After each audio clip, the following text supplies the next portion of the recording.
Classes के digital मंच पर आपका स्वागत है और मेरा नाम है बलराम योगी।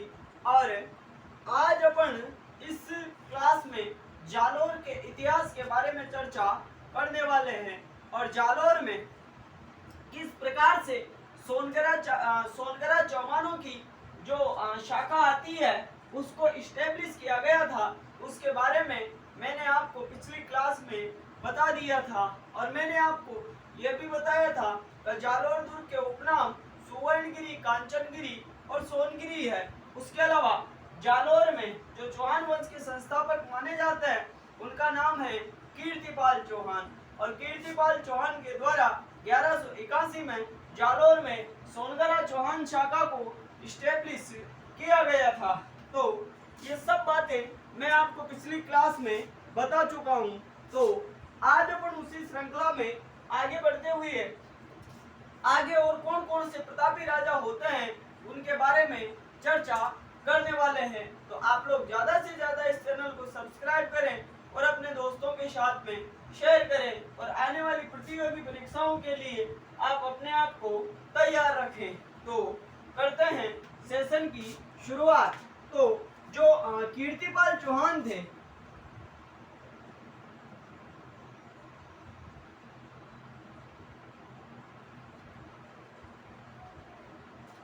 कीर्तिपाल चौहान, तो इन कीर्तिपाल चौहान के द्वारा 1181 में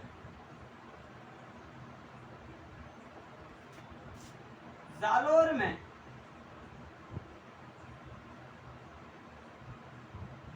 सोनगरा चौहान शाखा की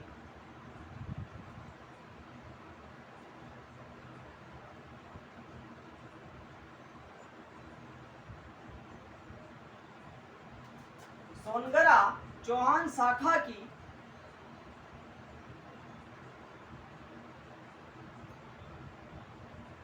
स्थापना की गई। यानी अगर आपसे कोई पूछे जालोर में चौहान वंश के संस्थापक कौन थे तो नाम आता है कीर्तिपाल चौहान। और अगर आपसे पूछे सिरोही में चौहान शाखा का संस्थापक कौन था तो आप बताओगे लुम्बा देवड़ा। तो ये थे कीर्तिपाल चौहान। और कीर्तिपाल चौहान के पश्चात अगले जो शासक बने जालोर के उनका नाम था समर सिंह।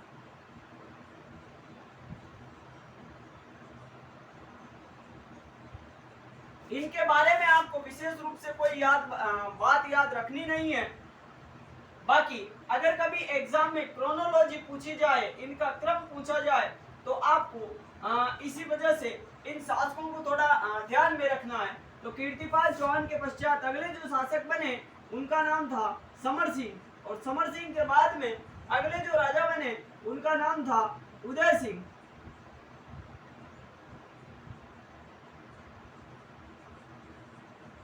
और उदय सिंह के पश्चात अगले जो राजा बने थे उनका नाम था चौचिक देव।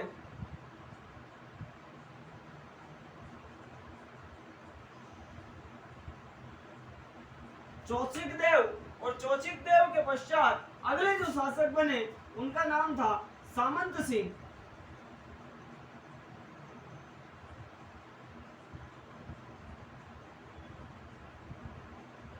सामंत सिंह। तो कभी एग्जाम में आपसे अगर इनका क्रम पूछा जाए तो आप ऐसे याद रखोगे, पहले शासक कीर्तिपाल चौहान, दूसरे समर सिंह, तीसरे उदय सिंह, चौथे चौचिक देव और पांचवें नंबर पे सामंत सिंह जालोर के शासक बने थे। अब सामंत सिंह के समय की एक महत्वपूर्ण घटना आती है तो उसके बारे में मैं आपको बताने वाला हूँ। तो इस सामंत सिंह के पुत्र की बात करें तो पुत्र का नाम था कानड़देव चौहान।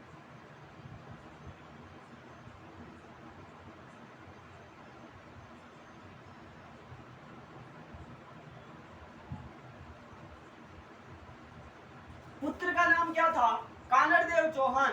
तो होता क्या है, पहले कीर्तिपाल स्थापना करता है, फिर समर सिंह राजा बनते हैं, फिर उसके बाद में उदय सिंह बनता है और फिर चौचिक देव बनता है। अब शासन काल आता है किसका? सामंत सिंह का। तो सामंत सिंह के अनेक पुत्र थे, लेकिन उन अनेक पुत्रों में एक प्रतापी पुत्र था और पुत्र का नाम था कानड़देव चौहान। और यह इतना पराक्रमी था, बचपन से ही इतना होनहार बालक था कि इस सामंत सिंह के द्वारा अपना जो मामला था, मामले का मतलब अपना जो शासन का कार्यभार था, वह इस सामंत सिंह के द्वारा अपने पुत्र कानड़देव चौहान को 1296 में ही सौंप दिया जाता है।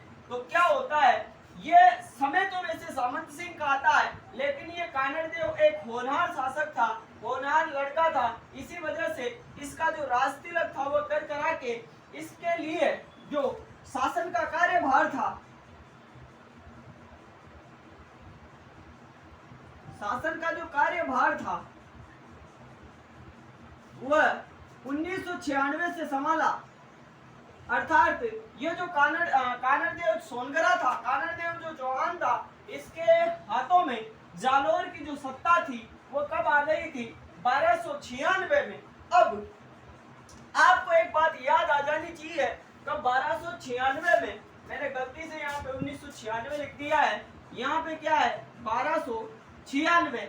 अब अगर बात करें अपन 1296 की, तो 1296 में आपको पता है दिल्ली सल्तनत का राजा कौन था, क्योंकि जब मैं आपको मिडाइवल पढ़ाऊंगा तो उस समय मैं आपको बताऊंगा का जो गुलाम वंश का जो कुतुबुद्दीन ऐबक आता है, उस कुतुबुद्दीन ऐबक के द्वारा 1296 में दिल्ली सल्तनत को इस्टेब्लिश किया जाता है। और दिल्ली सल्तनत का जो पहला वंश आता है वो आता है गुलाम वंश, जो 1206 से 1290 तक चला था। और दूसरा जो वंश आता है उसका नाम है खिलजी राजवंश।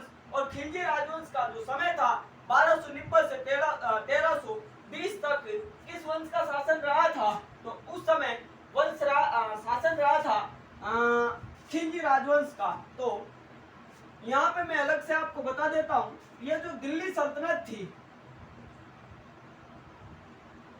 इस दिल्ली सल्तनत पर इस समय शासन किसका था, तो खिलजी राजवंश का इस समय शासन था। और खिलजी राजवंश के अगर अपन समय की बात करें तो 1290 से 1320 ईस्वी तक दिल्ली सल्तनत पर किसका शासन रहा था, तो खिलजी राजवंश का शासन रहा था। और जो पहला जो शासक आता है एके का मतलब, पहला जो राजा आता है जेके मतलब जलालुद्दीन खिलजी। तो इस जलालुद्दीन खिलजी का टाइम रहा 1290 से 1296 ईस्वी तक। और दूसरा जो शासक आता है एके मतलब अलाउद्दीन खिलजी, तो इस अलाउद्दीन खिलजी का समय रहा था 1296 से 1316 ईस्वी तक। दिल्ली सल्तनत पर अलाउद्दीन खिलजी का शासन रहता है। तो जैसे ही 1296 में कानड़देव सोनगरा जालोर का राजा बनता है, तो उस समय इनके समकालीन दिल्ली सल्तनत के जो राजा थे उनका नाम था अलाउद्दीन खिलजी। तो अब आप याद क्या रखोगे, कानड़देव सोनगरा के समकालीन दिल्ली सल्तनत का जो राजा आता है उसका नाम है अलाउद्दीन खिलजी। तो आप इसको नोट आउट कर सकते हो। अब मैं आपको एक महत्वपूर्ण घटना के बारे में बताने वाला हूँ जो 1299 को घटित हुई थी। तो मैं आपको दिल्ली सल्तनत पर किस वंश का शासन चल रहा था उसके बारे में आपको बता चुका हूँ। तो अब ये जो कानड़देव सोनगरा थे ये समकालीन किसके थे, तो आप बताओगे अलाउद्दीन खिलजी के ये समकालीन रहे थे। तो किस प्रकार से इन दोनों के मध्य विवाद उत्पन्न होता है, किस प्रकार से जालोर के ऊपर एक का अधिकार होता है और अधिकार आक्रमण किया जाता है, उसके बारे में अब अपन विस्तार से चर्चा करने वाले हैं। तो शासक कौन, कानड़देव चौहान।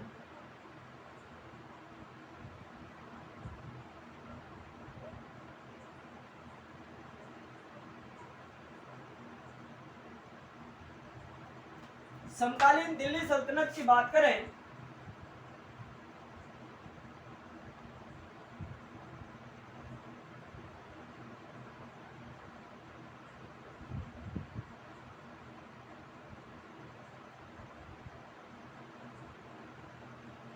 तो जो दिल्ली सल्तनत के जो शासक थे उनका नाम था अलाउद्दीन खिलजी।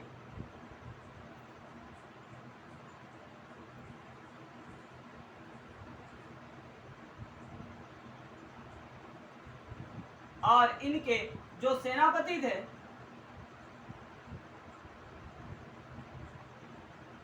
एक का नाम उलुग खां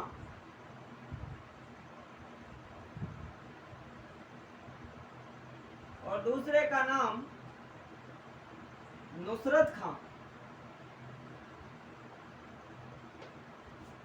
यानी दिल्ली सल्तनत के राजा अलाउद्दीन खिलजी और इनके दो विश्वसनीय सेनापति, एक का नाम उलुग खां और दूसरे का नाम था नुसरत खां। तो होता क्या है, ये जो अलाउद्दीन खिलजी था ये दिल्ली पर अधिकार के साथ साथ गुजरात और एमपी पर भी अधिकार करना चाहता था, गुजरात पर भी अधिकार करना चाहता था और मध्य प्रदेश पर भी अधिकार करना चाहता था। क्योंकि ये जो अलाउद्दीन खिलजी था ये एक साम्राज्यवादी नीति का शासक था, एक महत्वाकांक्षी शासक था और अपने साम्राज्य का ज्यादा से ज्यादा विस्तार करना चाहता था। इसी वजह से ये गुजरात पर आक्रमण करके उसको अपने आधिपत्य क्षेत्र में लाना चाहता था। और क्यों लाना चाहता था, तो इसकी एक वजह थी क्योंकि अलाउद्दीन खिलजी ने ऐसा मतलब योजना बना रखी थी कि अगर अपना गुजरात पर अधिकार हो जाता है तो अपन वहां से विदेशों के साथ में व्यापार कर सकते हैं। उसके अलावा अगर अपना एमपी पे अधिकार होता है तो अपन वहां से अनाज वगैरह आसानी से अपनी सेना के लिए ला सकते हैं। लेकिन इन दोनों जगहों पर अधिकार करने के लिए पहले अलाउद्दीन खिलजी को किस पर अधिकार करना चाहिए, राजस्थान पर अधिकार करना चाहिए। क्योंकि राजस्थान पर अधिकार करके अपन इन दोनों राज्यों पर या दोनों रियासतों पर अपना आधिपत्य स्थापित कर सकते हैं। तो उसी उद्देश्य से उसके अलावा जो अलाउद्दीन खिलजी था, इस अलाउद्दीन खिलजी को यह पता था कि गुजरात धन धान्य की दृष्टि से संपन्न रियासतों में से एक था उस समय। तो ये अलाउद्दीन खिलजी पहले गुजरात पर अधिकार करना चाहता था। तो किस प्रकार से इसके द्वारा गुजरात पर अधिकार किया जाता है उसके बारे में मैं आपको बताता हूँ। तो समकालीन दिल्ली सल्तनत के राजा अलाउद्दीन खिलजी और समकालीन अगर अपन मेवाड़ शासक की बात करें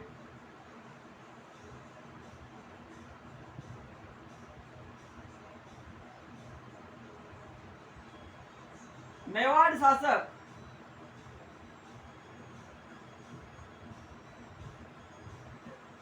तो उनका नाम था समर सिंह और ये वही समर सिंह है जिसे तुर्कों से गुजरात का उद्धारक भी कहते हैं। तो ये मेवाड़ के शासक थे उस समय समर सिंह और समर सिंह के जो सेनापति थे उनका नाम था निम्बा। समर सिंह के सेनापति का नाम क्या, निम्बा। इधर अगर अपन जालोर की बात करें, जालोर की, तो जालोर के राजा का नाम क्या, कानड़देव सोनगरा।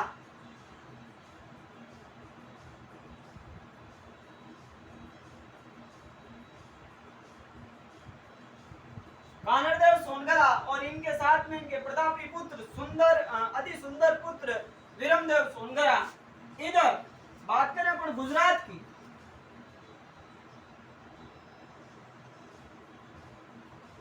तो गुजरात के जो शासक थे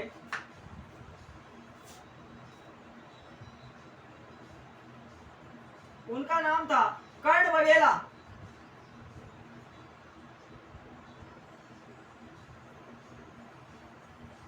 गुजरात के राजा का नाम कर्ण बघेला।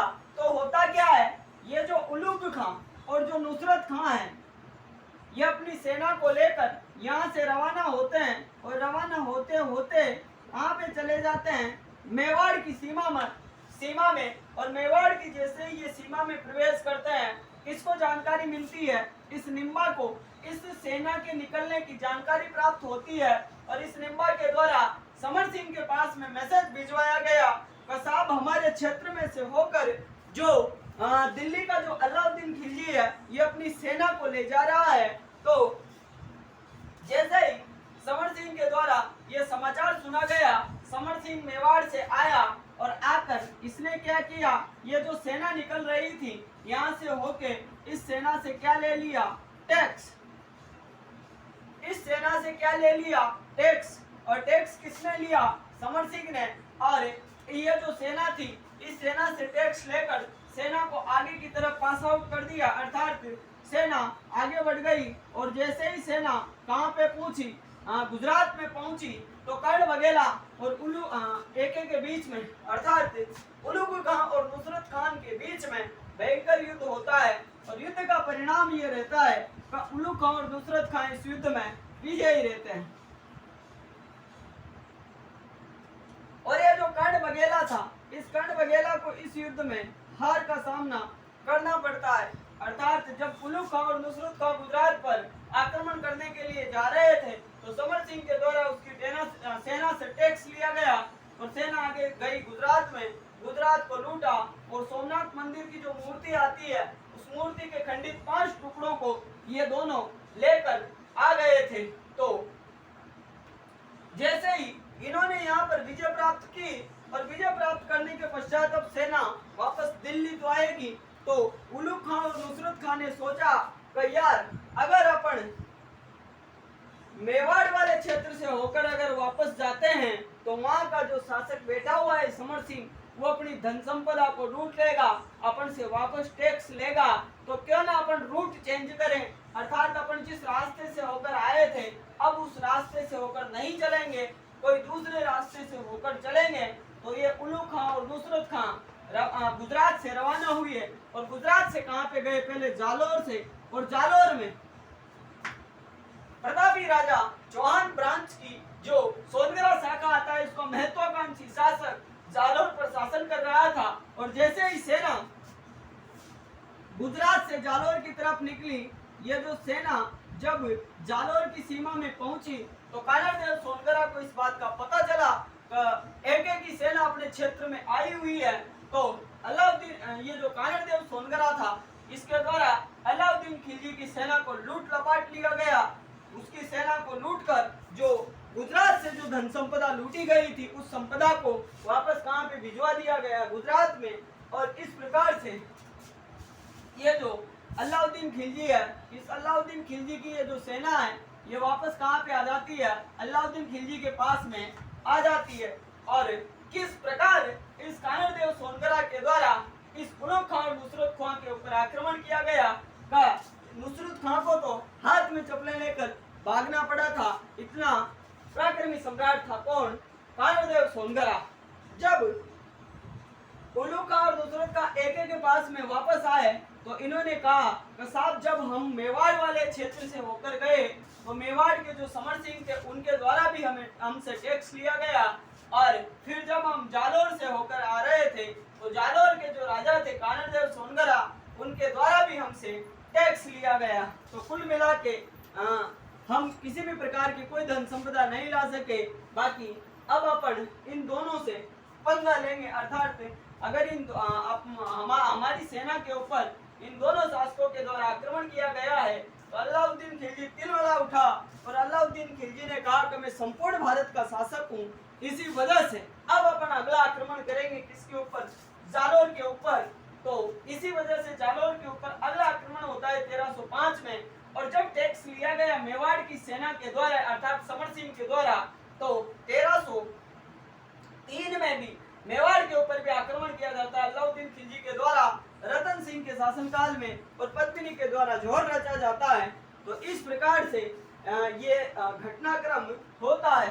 तो आप इसको नोट आउट कर सकते हो। अब अपन 1305 में किस प्रकार से अलाउद्दीन खिलजी के द्वारा इस कानरदेव सोनगरा के ऊपर आक्रमण किया जाता है, उसके बारे में चर्चा करने वाले हैं। तो आप लोग इसको नोट आउट कर सकते हो।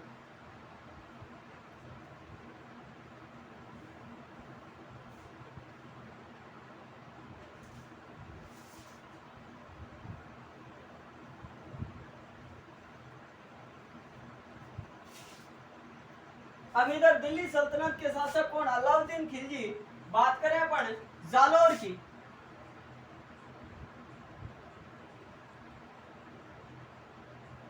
तो जालोर के जो शासक थे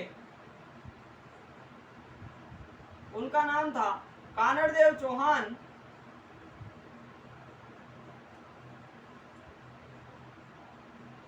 और इन्हीं के प्रतापी पुत्र का नाम था विरमदेव सोनगरा।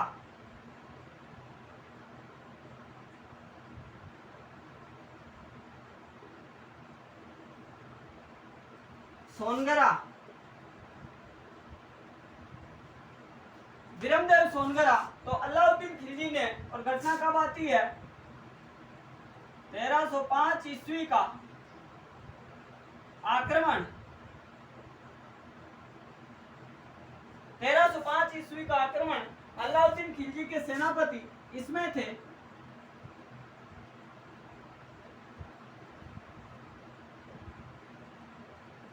एन उल मुल्क मुल्तानी, यानी अलाउद्दीन खिलजी के सेनापति का नाम एन उल मुल्क मुल्तानी। 1305 ईस्वी की घटना आक्रमण, और एक तरफ जालोर के शासक कानड़देव सोनगरा और इनके प्रतापी पुत्र विरमदेव सोनगरा।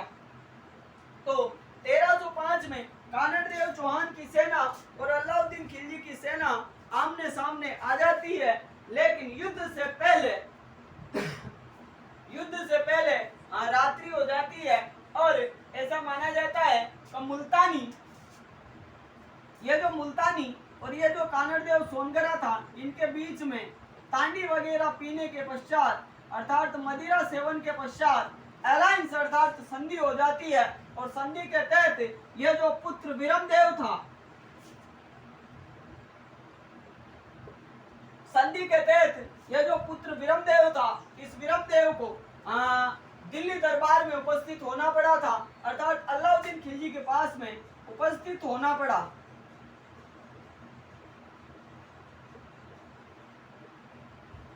अर्थात मेरे कहने का मतलब यह है कि कानड़देव सोनगरा और मुल्तानी के बीच में संधि हो जाती है, और संधि के तहत जो विरमदेव सोनगरा थे, इनको अलाउद्दीन खिलजी के दरबार में उपस्थित होना पड़ता है। और आगे की जो चर्चा है वो अपन अगली क्लास में करेंगे। किस प्रकार से विरमदेव का और फिरोजा का आपस में प्रेम होता है, किस प्रकार फिरोजा अपने प्यार में यूं पगलाई हुई विरमदेव के पीछे पीछे अपना जो समय है वो बिताती है, और किस प्रकार से विरमदेव सोनगरा के द्वारा जो फिरोजा थी इसको प्रपोज किया जाता है। तो उन सब बातों की अगर अपन चर्चा करेंगे, लेकिन वो चर्चा करेंगे अपन अगली क्लास में। तो आप लोग ज्यादा से ज्यादा इस चैनल को सब्सक्राइब करें। तो आज के इस सेशन को अपन यहीं पे विराम देंगे। तो आज की क्लास और अभी के लिए इतना ही। धन्यवाद। आपका दिन शुभ हो।